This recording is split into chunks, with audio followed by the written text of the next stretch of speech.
So I finished Hazel McBride's A Fate Forged in Fire.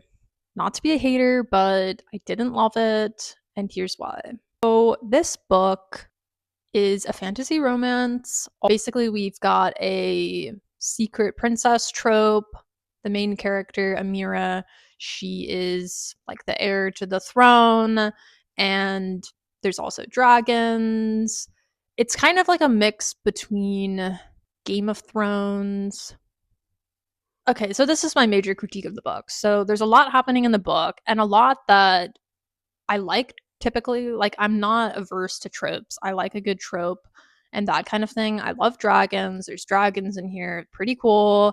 It just seemed like there wasn't any life to the writing, which I know seems a little bit harsh, and I don't mean it in a mean way necessarily. I'm more so kind of thinking like it just seemed like a bunch of tropes were put together in the hopes that they would have emotional resonance, but it just falls flat.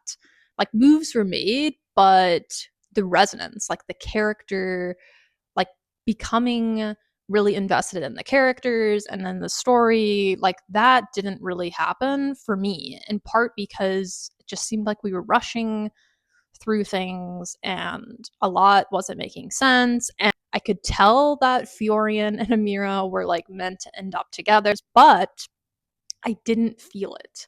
And I didn't really want it to happen. Things just happen really fast, right? It's like they interact like two times, and all of a sudden, like there's a forced marriage. So, like I said, there's like a lot of tropes that I typically like, but it just didn't feel like they were always executed that well. I'm kind of getting over the monarchy thing. Like, I don't know. Like, it's just like I don't really like this idea and trope of this person being like, oh my God, like, I've just got to do everything for my people and make all these sacrifices because I'm this amazing queen or king or whatever.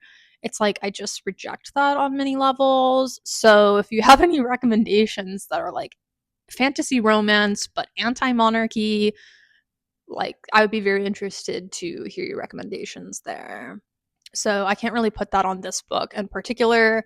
The pacing also was pretty slow, I would say. There was a lot of moments where I felt like nothing that I was really interested in was happening. And so in that way, even though it's a fantasy romance, the balance between the romance and the rest of the stuff going on was kind of not right in my mind.